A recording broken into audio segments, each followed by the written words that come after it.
夫妻倆為了遠離城市喧囂，在郊外盤下一個1000畝農場，並親自動手將廢棄谷倉翻新改造。內部裝修不但十分豪華，還配備有夏威夷風情的私家泳池，就連車庫都有幾百個平方，羨慕的我後槽牙都咬碎2根。時間還得從去年的明年說起，保羅夫婦無意間在郊外發現了一間廢棄谷倉，經過簡單勘察，發現房子狀況十分良好，只需稍加改造就能成為遠離都市的理想居所。於是夫妻2人一拍即合，立馬把整個農場給拿下，很快就制定出了初步的改造方案。他們要在屋前打造一個夏威夷風情的游泳池，屋後則是一個寬敞的停車場。至於內部空間也被劃分成了2個部分，一部分作為生活起居區，另一部分則是車庫以及辦公區。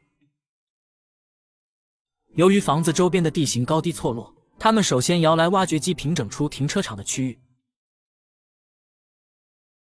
而挖出的土方正好可以用來填平屋前低洼處。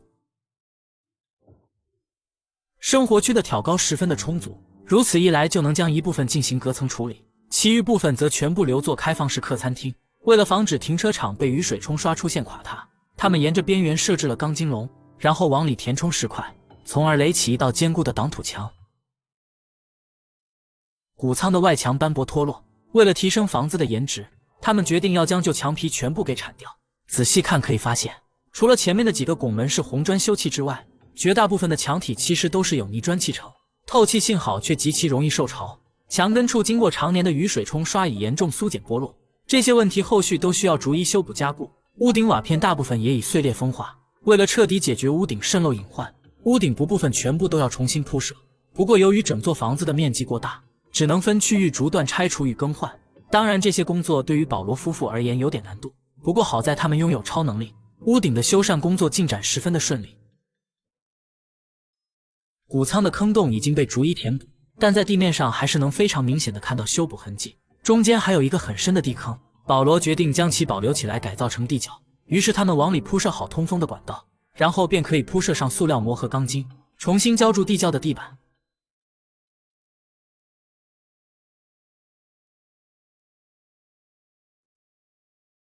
在開始重新澆築地面之前，他們已經提前把水電管道給鋪設到位，並且在地上放置了定位器，確保在澆築地面時水泥漿厚度均勻一致。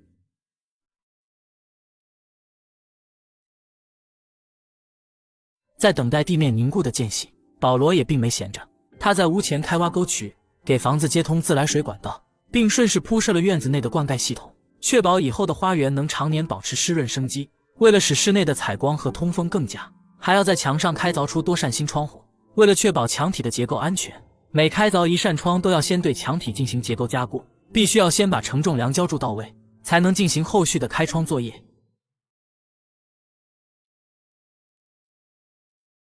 屋前幾個大拱門把牆皮鏟掉之後，內部的紅磚得以呈現。這種紅磚肌理粗礪而溫暖，後續再無需進行過多的裝飾，只要將磚塊表面打磨平整，然後刷上一層界面漆，不僅封固磚面微塵，更賦予紅磚溫潤啞光的觸感。考慮到屋前不遠處就是主幹道，為了提升隱私，他們決定先在外圍種上一排綠植，並且安裝了自動滴灌系統。等到以後房子改造完成，綠植也早已悄然抽枝展葉，形成一道天然屏風。等忙完這些，訂購的門窗也如約到貨，好在商家提供了包安裝服務。至於前面的幾個大拱門，要定制這種超長的弧形玻璃價格非常昂貴，於是保羅直接將拱門劃分成上下2部分，然後直接裝上玻璃打造成落地窗，既保留了拱門的優雅輪廓，又大幅降低了成本。經過數月奮戰，現在老谷倉的外觀已發生大變樣。為了防止後續裝修時有人跌入地窖，保羅決定先對地窖口進行密封。他們首先在邊緣鋸出缺口，用於安裝預制的水泥橫梁，而後鋪設上特制模具進行密封。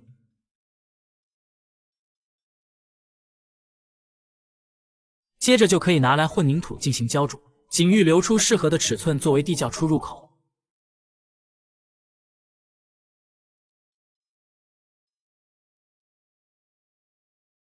雖然房子周邊的土地都屬於他們，但在荒郊野嶺偶有野獸出沒。為了提升居住的安全感，他們要在房子周邊築起一道圍欄，即為界標意識屏障。